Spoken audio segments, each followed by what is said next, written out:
Pansin mo ba yung TV ngayon parang palamuti na lang sa bahay? Halos hindi na ginagamit. Nakabukas nga, pero wala naman nanonood. Bawat isa abala sa kaka-cellphone. Samantalang dati yung panonood ng TV, naging family bonding. Siguro dahil na rin sa teknolohiya ngayon, sa internet, o baka dahil din sa mga programang pinapalabas sa TV ngayon. Naalala ko lang dati, early 2000. Kung di ako nagkakamali, year 2000 up to 2003, mga ganon. Yung mga palabas sa hapon may anime. Kaya yung mga batang estudyante, laging excited umuwi para lang mapanood yung anime na paborito nila. Magkakasama kami na nanonood sa isang bahay ng kapitbahay namin. Pati commercial na i-enjoy.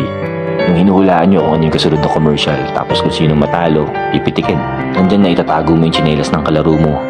Para kapag tapos ng anime, magtatakbuhan kayo sa labas. May iiwan siya kasi nawawala yung tsinelas niya. Tapos kung ano yung mga napanood nyong anime, gagayahin nyo yun sa labas. Pagdating ng alas 7, nasa bahay na yung mga bata. Kasi may anime ulit. Pati mga magulang namin nanonood nun. Naging family bonding talaga yung panonood ng TV dati.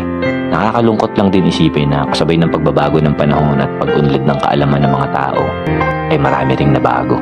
Yung telebisyon na nagbubuklod-buklod sa pamilya dati noon, hindi na nagagawa ngayon. Kaya hindi mo masisisi kung bakit marami nagsasabi na mas masaya ang buhay dati kaysa ngayon. Pero ganun talaga eh.